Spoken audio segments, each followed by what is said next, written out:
Hello, everyone. Hello, hello, hello. Hi. I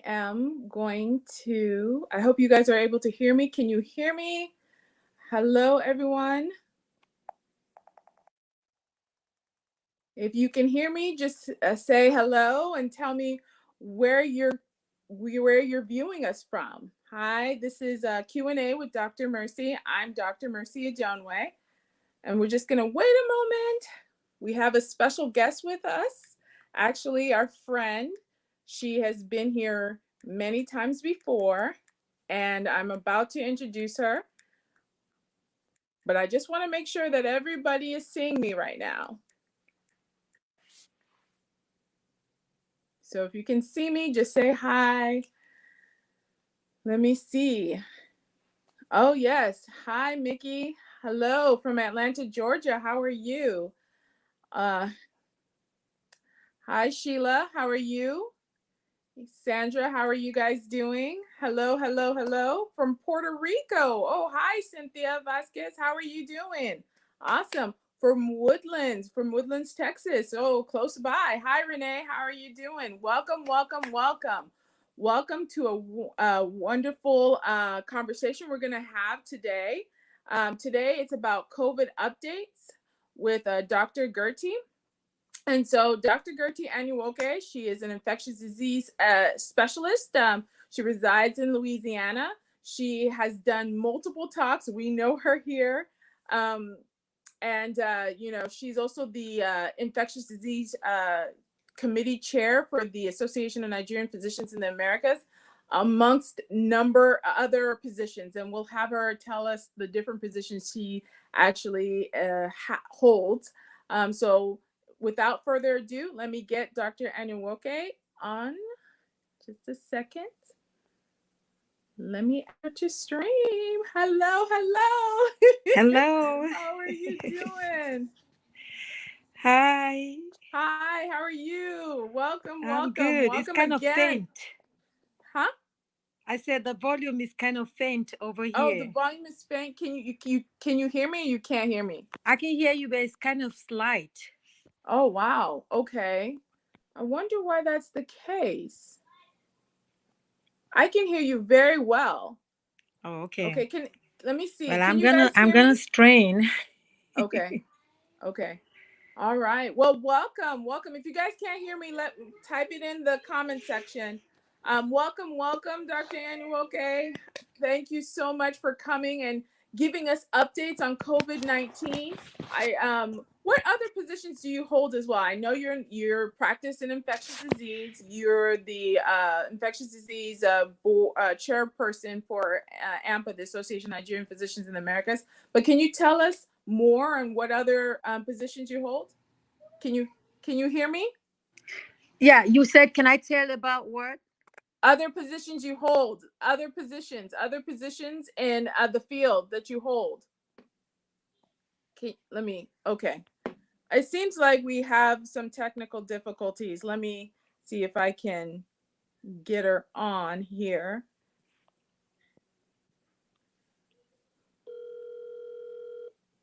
Hello? Yeah, can you hear me? Yes, I can hear you. Okay. So I was just asking other positions that you hold as well. Let me get you back on here. Can you hear? Yes, I can hear you. Okay. Let me see if you're able to talk. Are you able to talk? Can you hear me? Okay. It seems like you're on mute for some reason. Okay. All right. So we were just talking about other positions that you also hold, as well as being the chairperson of AMPA. Chair of AMPA Louisiana chapter. Yes. Also chair of the COVID-19 task force. I'm chair of the infectious disease committee. I think the position of the COVID task force and the infectious disease committee goes together. Yes. But then I do other stuff that's not in AMPA. I am the president of the United Nigerian Women Association. Yes. Here in Baton Rouge, Louisiana. Yes. I'm also the vice president of Igbo Union. That's my tribal organization. Okay. And some other stuff that I do. Okay. Great. Can you still see yourself? For some reason, we're having some technical difficulties. It may just be because I don't see you anymore. Can you guys see me? I think we're having some technical difficulties here. Bear with us. Can you see yourself in the StreamYard? No, I don't see myself and I don't see you. Okay, can you re-invite can you get back on? Okay, you guys, we're having some technical difficulties. Just one moment here. We should be back in a moment.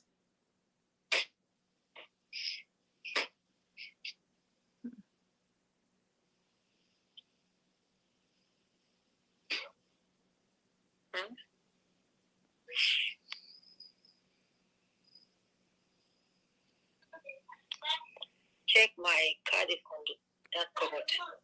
Okay. Okay, my card is on the cupboard. I think you'll probably have to get back on there. Okay, maybe I have to log back in or what? Mm-hmm.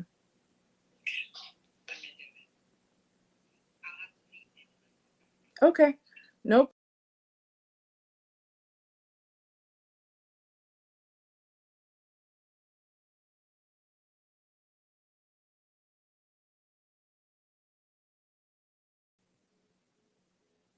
Okay, you guys, I don't know. You guys can see me. We're having some technical difficulties while Dr. Gertie is trying to get back on.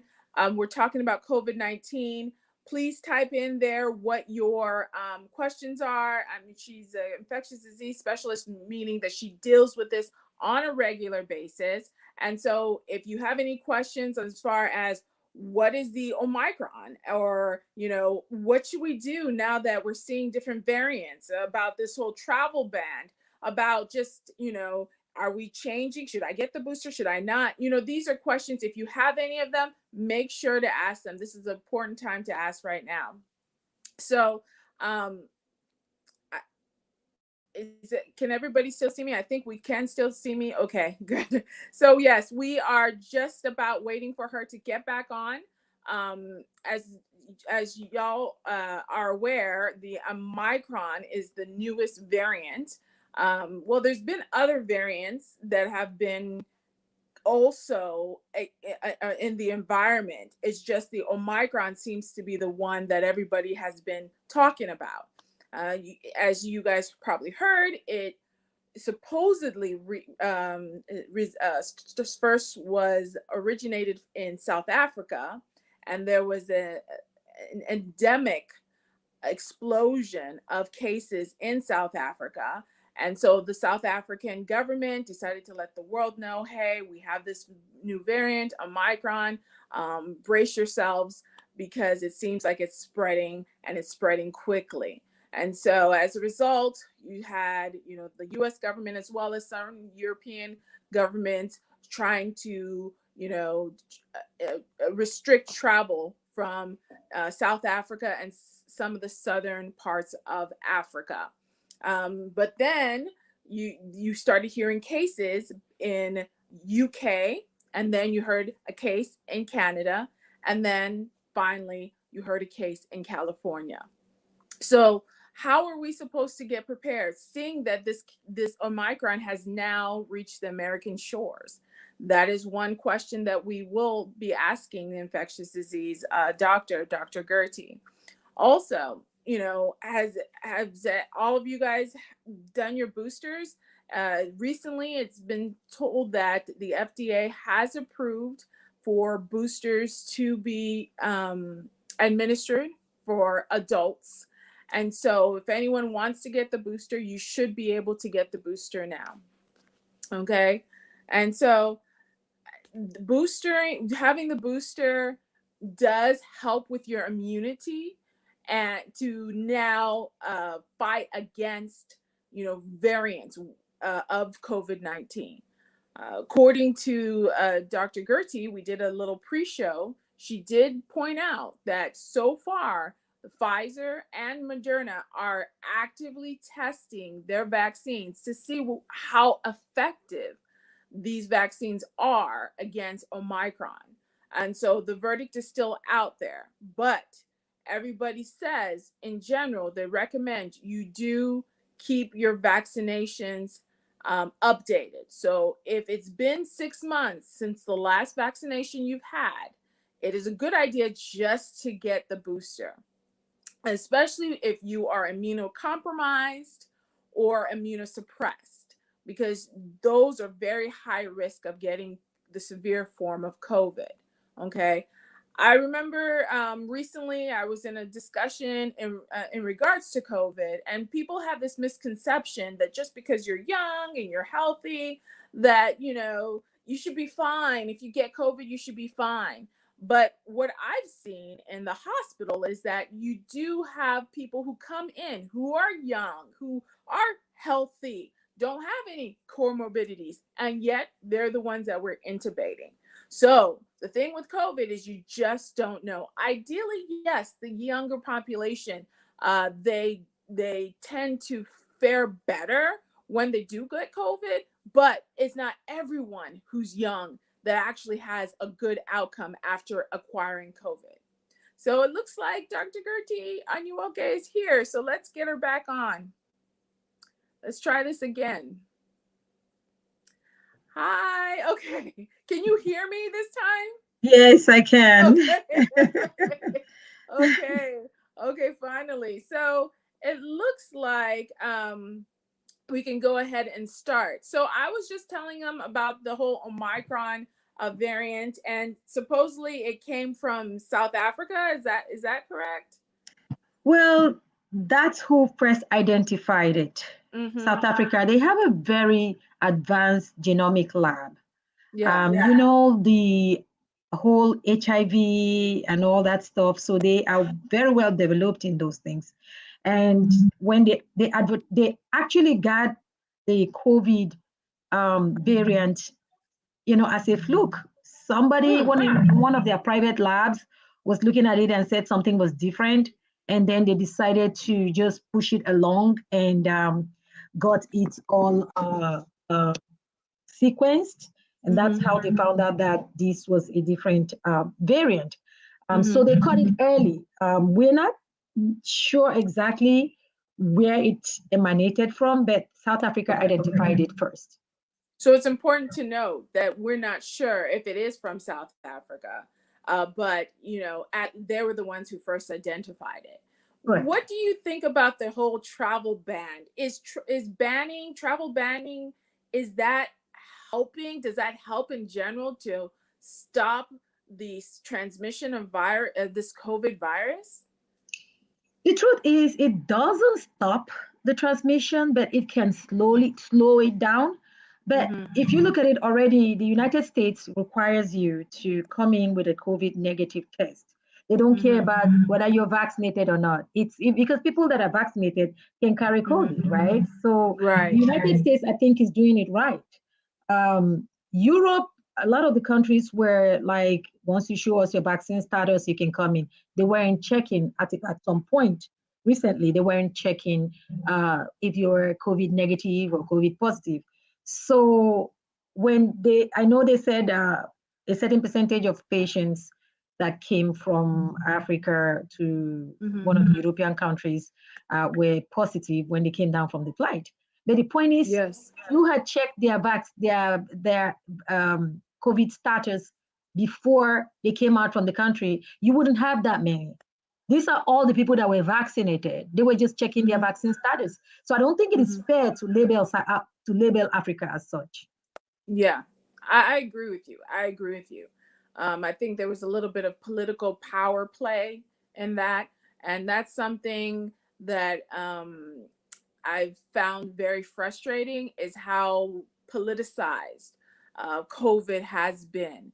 I wish they could just stick with the science. And I feel like if they stuck with the science, we probably wouldn't be here how we are today. Now, let me ask you, and then I'll go through, because there's a couple of comments here, and I wanted to see if you can clarify some of what some people are saying. But what do you think about the future of COVID? Is it here to stay, or do you think we're going to get eradicated at some point? What is your thoughts? That ship has left the shore a long time ago. COVID is here to stay. We could have been able to perhaps prevented, full-blown COVID year in, year out earlier on. But at this point, we can only manage it. Yeah, COVID is here to stay. COVID and its variants, they are here to stay. That's my opinion. So Deidre had asked, and I hope I said your name right, Deidre Bray, had just asked, why do you have to wait 6 months for your booster? It's because when they did the research and looked at blood of people that have taken the vaccine, they see that after 6 months, the vaccine is waning. The antibody level, the titers are waning.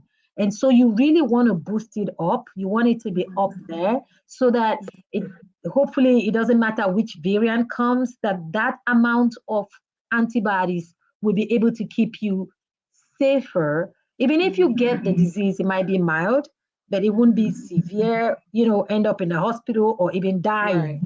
So that's the whole reason why they are doing the boosters 6 months after, is because that's when they've seen that the antibodies start waning after the second dose. Okay, that makes sense. And then someone had also asked this question, do we have to take annual vaccination till we die? So essentially, I don't think anybody knows that. Yeah, I don't think anybody knows that for now. We're hoping, there are certain vaccines, they're different vaccines. It's unfortunate, it's really unfortunate that, COVID is happening in real time and we're dealing with it in real time to the point where CDC is holding a meeting, the whole country is watching. It never used to happen before.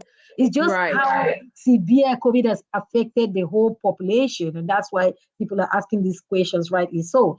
But if you go back and look at childhood vaccines, right, there are some of them that we give 4 times. Some of them we give 3 times. Some we give 5 times. Some we give 2 times. So it depends on the illness. The thing is that we are watching COVID and developing how we treat it and how we vaccinate with everybody.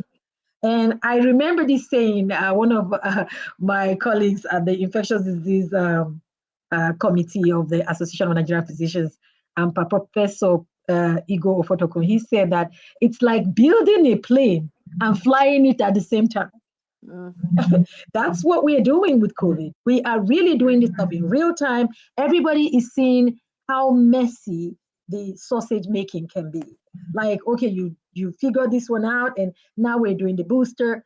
To be honest, it's really looking like it's 3 doses. But can we tell you we're going to stop at the 3rd dose, which is the booster? No, because we don't know. Right? COVID is happening in real time and we're trying to deal with it in real time. So we have to wait for the time to take place and for researches to go on. For now, we don't know if we're taking vaccines every year. Maybe we will get to some point where we will not have enough after boosting enough for our bodies to take care of it for lifetime. We don't know. We don't know. So that leads to this one. Will we be asked to take boosters every 6 months? The question is, we don't know. We don't know.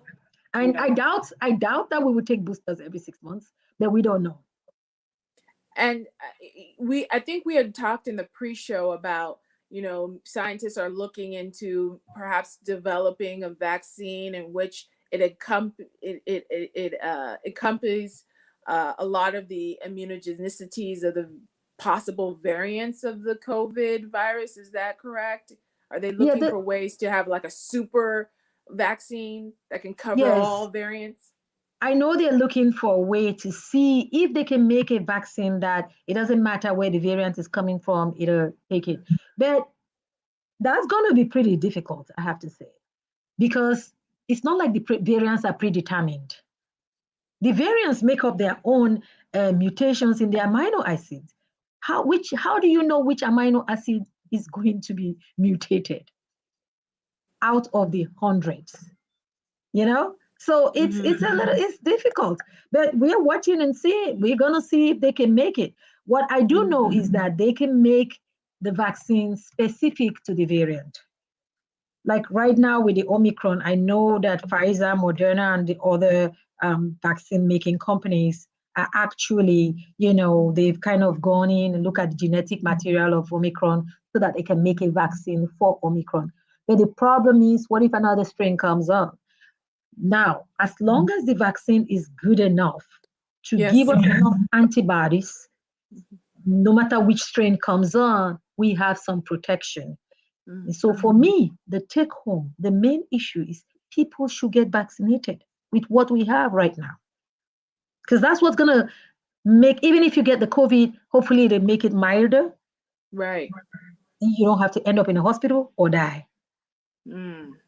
So, because it just reminds me a little bit of like, the flu vaccination. I know they kind of try to predict the strain that may be possible for that particular season. But maybe it's because they've been studying the flu for many years, and that's how they're able to try to get some sort of vaccination geared to the next season's and even that virus.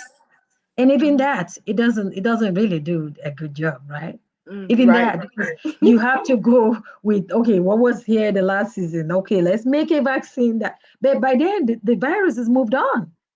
So there are some years, I have witnessed some years when the flu vaccine only worked like 30% of the time. A lot of times it might work 50% of the time. But we're not going to poo-poo that, because 50% of the time is still good. Like that's half of the people. Yeah, but people don't understand why they're going to take a flu vaccine and still get flu. I get it. What they need to understand is that the vaccine itself is like, it could be a hit and miss, because the time when they got the particular virus strain that's available and they make the vaccine for that, you can have another strain come up within that time that will not be able to, the vaccine may not be able to work well for and still get flu. So there's this comment that I believe Susanna Berlinsky had kind of talked about, and that is the association of miscarriages with vaccinations. Is that a true correlation? And if so, is that something that pregnant women should be worried about when they are contemplating getting a vaccine of the COVID-19 vaccination? No, to be honest, no. There has not been any evidence to show that the vaccine causes abortion or causes miscarriage. It's no evidence. People can get pregnant sometime and get spontaneous abortion. It doesn't have to be as a result of the vaccine. That you got the vaccine and then you have a spontaneous abortion does not necessarily mean a causal link. Like I said to a friend of mine, the day I got my vaccine, if I was coming on the road and I got an accident, the vaccine didn't cause the accident, right? It's not a causal agent. And it doesn't matter if that patient did not take that vaccine, they probably could have gotten an abortion on that day. There is absolutely nothing in the RNA vaccine so far that shows that it is linked to causing abortion. But there is a lot of evidence that shows that if you get COVID while you're pregnant, it can lead to COVID itself causes blood clots, and the blood clot can cause problem with the pregnancy. Not only for the pregnancy, but for the pregnant woman, it can actually lead to her death. That is something that is proven. Wow. Well, keep writing. Everyone, keep writing your questions. We have this wonderful opportunity to ask them to an infectious disease expert. So if you have any questions about COVID, about COVID-19 vaccinations, about the Omicron variant, whatever, just type them in the comments section and we'll try to get to them. So while everyone's trying to get the questions typed in, I do have a few questions on my own. And so now switching gears, I heard about the Pfizer and the Merc pills as possible treatments for COVID. That seems a little bit exciting. Do you know anything about that? Yes, from what we know from data that have been released, and I think that the Merck one has been approved. It works 50% of the time. Now we will take 50%. It's for treatment of COVID. So we're now having more tools in our toolbox. And the Pfizer one, the little data they brought out showed that it will work 85% of time. That's exciting. That's really exciting. That means if somebody gets COVID despite being vaccinated, you Yes. can give them the medication that would help. It's just something like Tamiflu, but you have to hopefully be diagnosed quickly for Tamiflu to work. Right. But for the medications, I think I'm very excited, and I think a lot of my colleagues are very excited that we're I'm having excited more things. too. Yeah. And then for the people that don't want to take vaccines, also, you Yeah. might have something that we treat them with that's not an infusion like the antibodies, the monoclonal antibodies. Although the monoclonal antibodies have been made to the point where you can give it as an injection now. Mm-hmm. So, I mean, we're seeing, so it's the pills. You have I think it's the Remeron. Is it the one that you can do outpatient? You're talking about the pills? No, the shot, the one outpatient that you can do. All of them you can do outpatient. There are like a couple of them right now that have studies that show that you can do them outpatient. The problem with the outpatient thing is that the staffing issues, and that's why it's like hospitals are the ones providing that service in an outpatient setting. Because you have to have a nurse, there are 2 medications for the other one that you have to infuse one after the other. You have to monitor the patient, you have to take vitals, they're time consuming. Time consuming. Okay. So, given the fact that, the way, you were hearing it on the news, it's almost like, oh my goodness, Omicron is coming to our shores. What are we going to do? It's almost this panicky type environment. What should someone do hearing about this Omicron? First of all, do you know if it is more severe than Delta? Is that something that we should just pay attention to, or should we change our practices of what we are doing to keep ourselves safe? What should we think about when we're hearing about this new variant? I think everybody should take a deep breath. And then, like I said in something I wrote recently, and accept that COVID and its variants have come here to stay. We shouldn't let our guards down. But I think we should do now. It's not like last year when we didn't have a vaccine. I'm not even saying too much social distancing unless I know for sure that that person has the infection. But I would say at least wear your mask in indoor setting gatherings that have a lot of people. Then with your family members that you are all vaccinated, for how long are we going to wear the mask indoors? No, we're going to do what we have to do. Take the vaccines. If it's your turn to take the booster, take the booster. Boost yourself up well, such that even if you get the disease, it's a mild form of the disease. Right. And anecdotally, Omicron itself, from what we're hearing from South Africa and the few cases we have now in the US, has been mild. Yes. Except the one patient that they said is not vaccinated, that they said is kind of moderate symptom. But the other 2 patients were vaccinated and it's mild. So the vaccination works. It works. We don't know too much about Omicron though. They are still doing investigations. It'll take a few weeks for us to have more information. And I know that the vaccine companies, Pfizer, Moderna, they're also trying to test the Omicron to see how compares to Delta and all that stuff.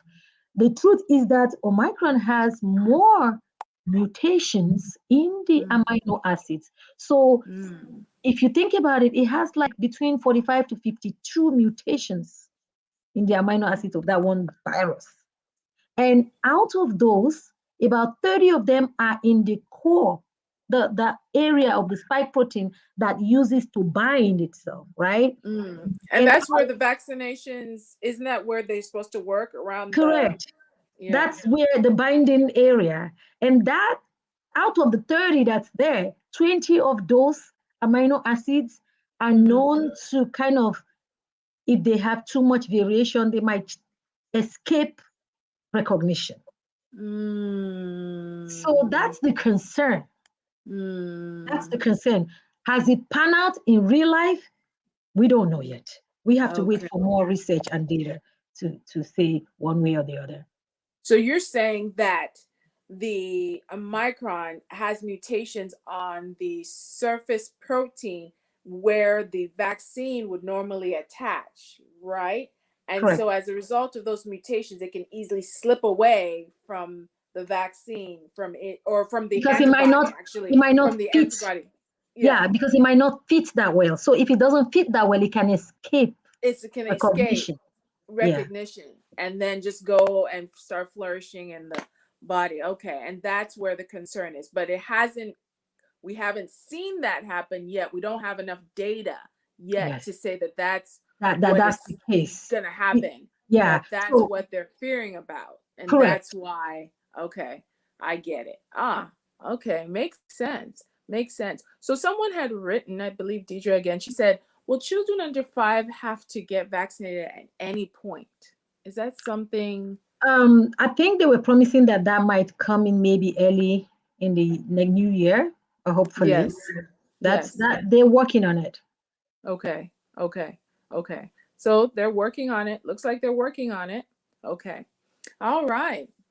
So another question that I have is, I think that was part of the it's going back to what I was saying earlier. I said, it's frightening, frightening, frightening. And so you're pretty much saying, as far as preventative, just keep doing what you're doing. Make sure you're well vaccinated. If you need the booster, go ahead and get it. You're saying we should still do masking and social distancing. And and I know you said this in previous broadcast, but I wanted you to please lay emphasis, and that is optimizing your health, Sure. and the importance of that. Can you speak on that for some of us who may not have heard you earlier? How optimization of your health and COVID work hand in hand? Yes. So it's not just COVID, it's any infection at all, any illness that your body get. If the illness is coming into your body when your immune system is strong, it is hard for it to take you out. What can we do to optimize our immune system? The things we can do, we can take the stress can cause our immune system to come down, to run down. So we have to watch those things that are putting us in stressful conditions. And I know life can be stressful sometimes. Right. It is what it is. But It we is what can it is. try to decrease the amount of stress that we have in life, rest more, do more physical activities like exercise, be able to know how to sleep, give our body enough rest and sleep. There are other things like the nutrition that we take. We want to make sure that we are taking appropriate portions of, protein, multivitamin, and minerals, and of course, appropriate portion of carbohydrate. A lot of vegetables Yes. and fruits will help us a lot with all those micronutrients that help our immune system work at its peak. Yes. All that stuff. So because you can see some people get COVID, they don't even know they got COVID.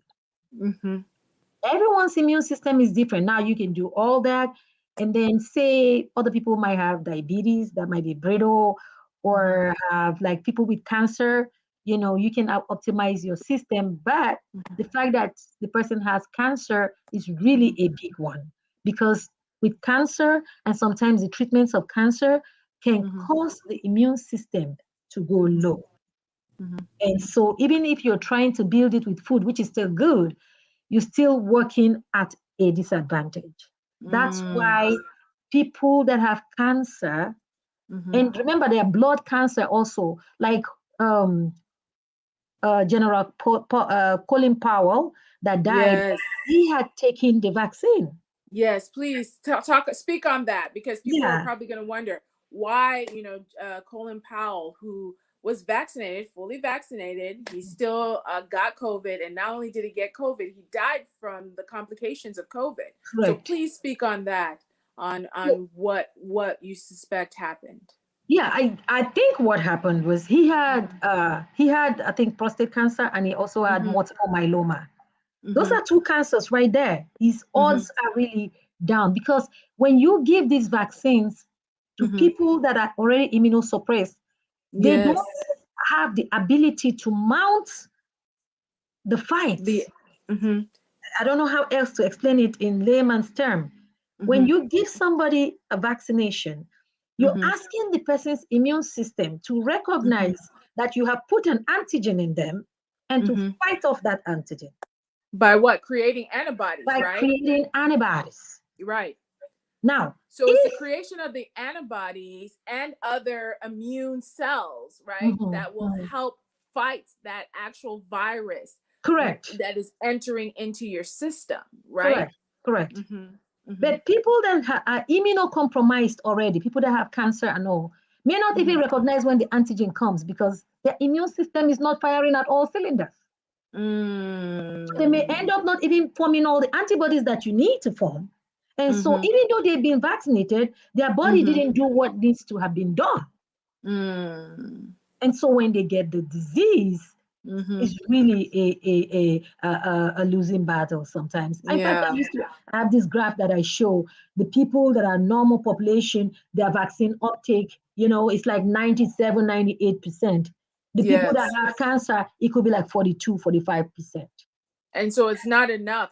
It's below whatever threshold you need to have it to the body to kind of overcome that infection, right? If there's a certain threshold of antibodies you need in order to fight this infection and you're below that mark, yes, you mounted an antibody response. But if it's not enough to kind of fight the battle, you still lose. And that may have happened with Colin Powell. Yes. So think about it. If you're in your house and you are this guy with six-pack, you're tall, you have these muscles, and some guy comes from the street, breaks into your house, he ain't even your size, okay? You won't take him out, right? But if you've shriveled and you really don't have any power and somebody comes into your house, they're going to take away your TV because you don't have the power to fight them. Even though you're in the house. Even though you're in the house. It happens. Correct.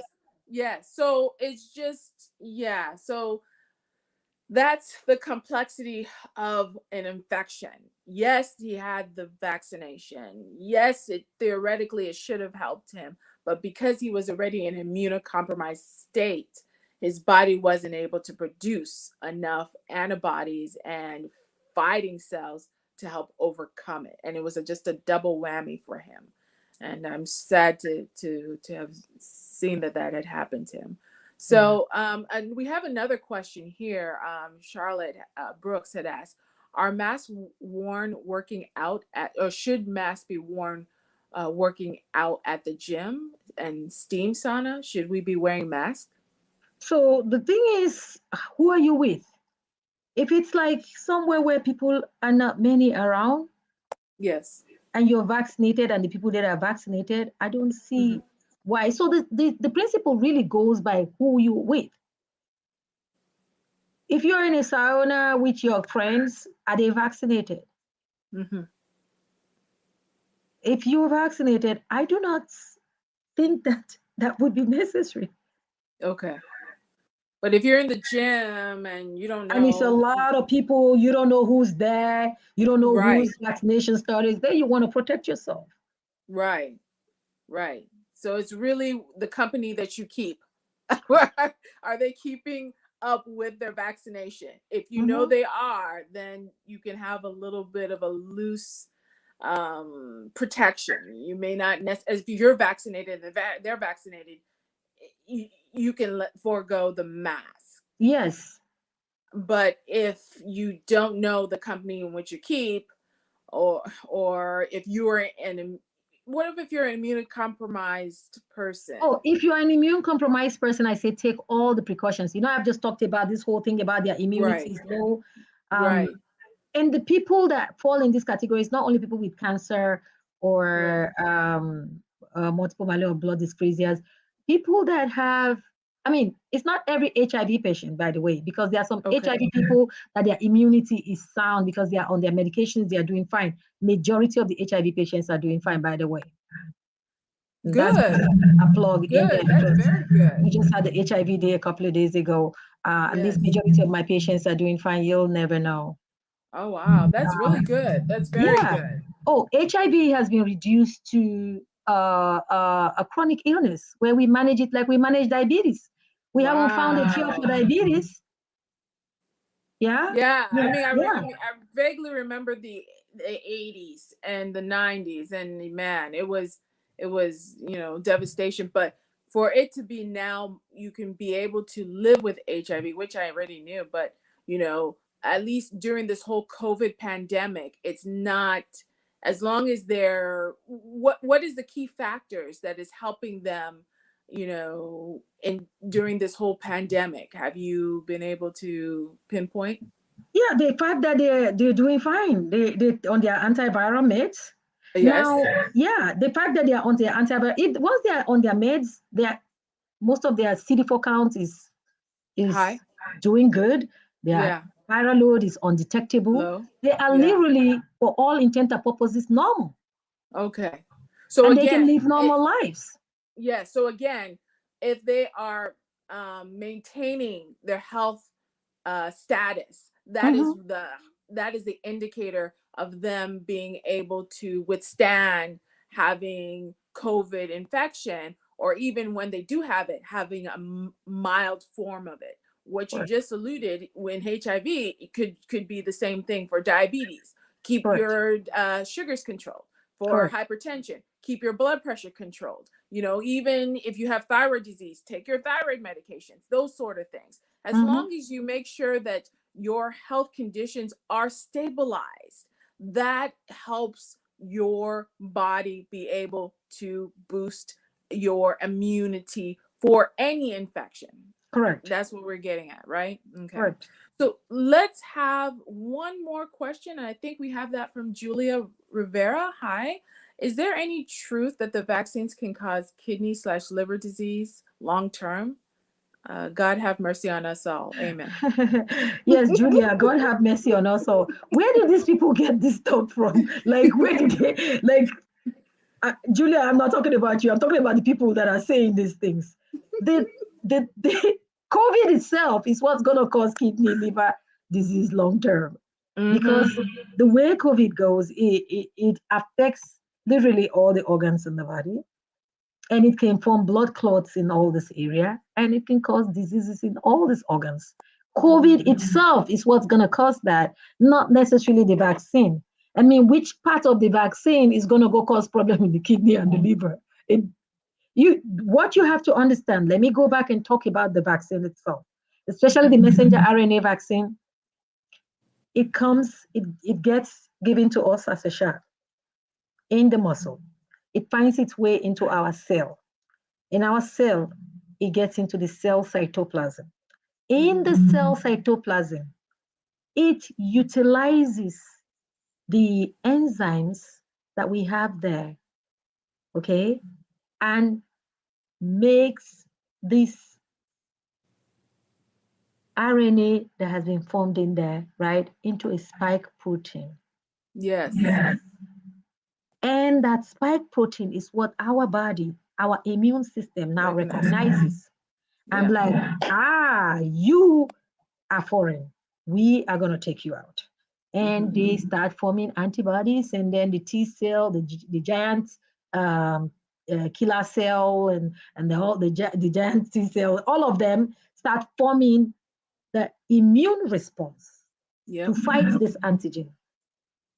What happens to that RNA that has been used up? Think about if you have a computer and you put this program in there and you're done with the program, you don't need it anymore. What the body does is that RNA that has been utilized has been spent. So it's not like one of those redundant protein that is scavenged out of the cell and sent to the dustbin of the body, which is processed and it's out. So that's why I say there's no mechanism with which it's going to go cause problem with the kidney or the liver. Yeah, it's actually the actual virus, COVID. When you Actual get virus COVID, itself. COVID that's itself when is I what see the liver and the kidney Correct. disease happening, the actual infection. Correct. And we see that a lot so do you have time for one more question, and then we will get your last wisdom and / advice for us all when it comes to COVID?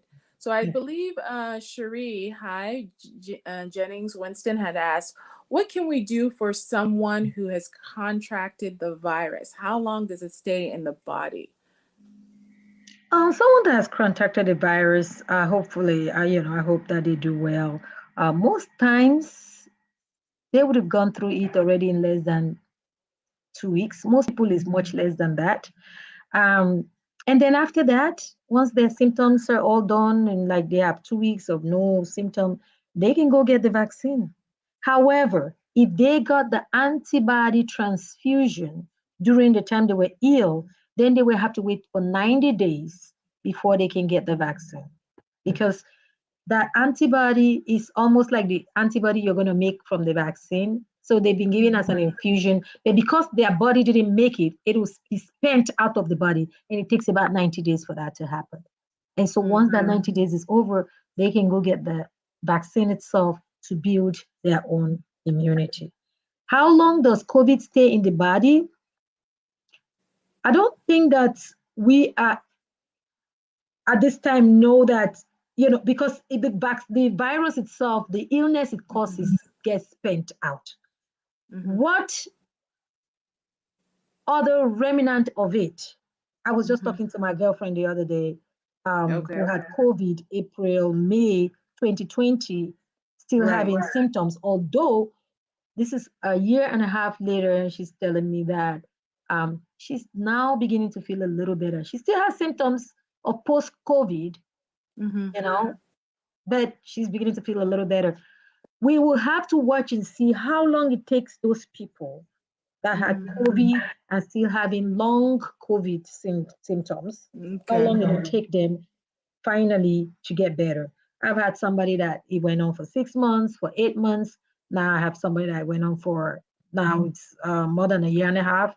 And I've had people that had COVID from the very beginning that still have some remnants like confusion, fuzziness, and all kinds of complaints. The loss of smell and taste. It also Yeah. seems like it can be lingering, as well as some headaches. That's what I sometimes headaches hear. and shortness of breath. Yes. Yeah, it's been weakness, generalized weakness. Some people, it's like I have a friend who told me when she wakes up, it takes some time to muster the energy to even get up. I have a patient in his 30s who can't even mow the lawn. Oh, wow. This is a year after COVID. Wow. Still. So everybody is different. There are people that get COVID and they come out of it, like that, Right. It's not necessarily for everybody. And I wanted to add on to this because I've seen patients who, got COVID like in June, and they're coming in maybe, I wanted to say they came in maybe August, October, and they still were positive for COVID. So, so when COVID first started, there are possible questions of people that had COVID that they never were able to clear it. In fact, there is suspicion that that's how Omicron came about, because it has so many mutations. The suspicion is that it's probably somebody that had a very low immunity. Maybe somebody that has HIV, that's not under control, not under medication. So their immunity is so low that the virus cannot be cleared. And that the virus just keeps staying there for maybe up to even 6 months. And ends up getting so many mutations because there's so many iterations to these replications. Like the virus is there, if it can't clear because the immunity is so bad, like the patient is so immunocompromised that the virus persists because the body cannot even clear it. So how long it lasts in the body is a very loaded question. Yeah, it is. Yeah, it is, because a part of it is it could be because of that, or it could be it's taken a while for your body to clear the dead particles from the system. And so when you get tested, you get tested on, you know, fragments of the virus, but not the live virus that was attacking your body has now died, and but you So still have some residual remnants of it that we is had a making number your of test to be cases. positive. Huh? We had a number of cases like that in the nursing home where the Mm. patient has recovered from COVID. 6 weeks later, 7 weeks Mm-hmm. later, we were still testing positive for COVID. Mm-hmm. That is a case where you could think about the fragments Mm-hmm. from the virus still Mm-hmm. there and still causing positive test, not necessarily Mm-hmm. because the patient is still positive for COVID in the body. But there are situations where, like I was telling you, patients that are so immunocompromised Mm-hmm. that the virus doesn't get cleared at all. And the virus can stay in their system persistently and keep replicating and replicating. In that continuous replication, that's where you can see so many mutations. That's the suspicion about Omicron, by the way. So let me ask you this question. So, and are they still can they still infect? Do they still have infectivity? Those type of patients. Correct, they do, because they are replicating. And so they have symptoms. They have symptoms because their immunity is so low. They can't clear it. So they will have symptoms most times. And it might not be symptoms that are terrible enough to kill them. It's just maybe low-grade symptoms. But they are carrying that virus and they keep replicating it. And the mutations just keep occurring in that same person. And that's where you could see, because for you to amass so many mutations in the amino acids in one virus variant, yeah, that means that it was in the system for some time for likely. for it to now, it was in the one hypothesis is it was in a body for such a long extended time that it was able to replicate and create mutations of itself all at that same time. Okay. Wow. Okay, now we're going a little scientific, but it's okay.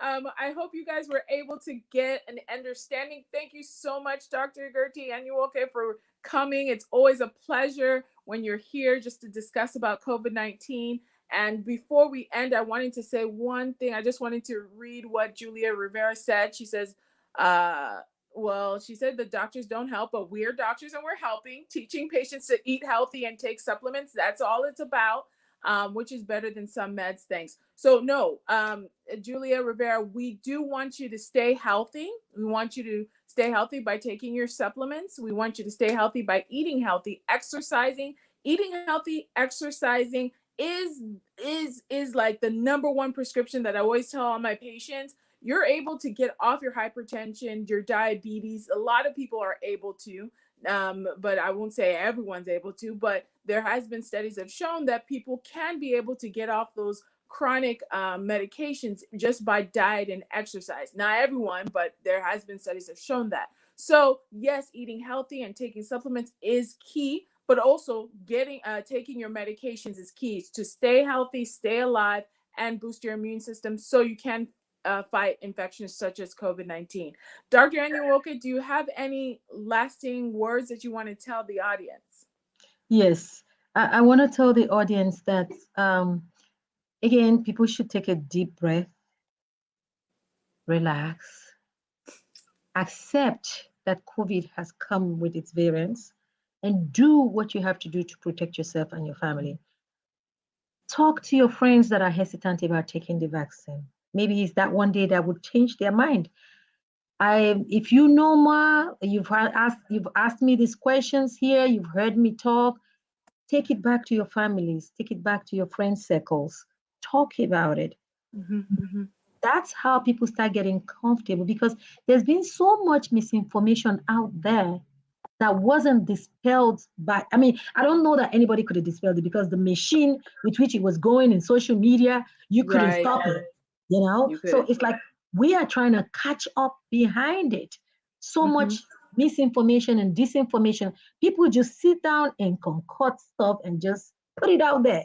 And it's so easy these days with social media for things to go like wildfire, and bad information seems to fly better than good information. Right. So if you get a good information, take it to your family, take it to your friends. Ask more questions if you need to be clarified on other things. Get your questions answered. Do your own research. And I'm not talking about the research of, and I feel bad because I am an infectious disease doctor, so I know where to go. When somebody sees something that looks decent, looks official, and that's what they do. Sometimes they go get official logos and official this and that. Why would people try to do that to people? I don't know, but that's immaterial. What I'm saying is people need to keep themselves well educated. The sites you should trust is CDC, trust the NIH, go to your local health department. Those are the sites you should trust. Trust your doctors. Trust your Your doctor that doctors. knows you. Yeah. And those are the sites that you should trust. I mean, think about it. We all doctors, majority of us got it. If there's somebody said we were going to die in 6 months, I took my vaccine in December 2020. It's 1 year so far. And the first set of people that were in these studies were like end of April of 2020. It's almost 2 years. Yeah. And they are still monitoring them to see if something happens.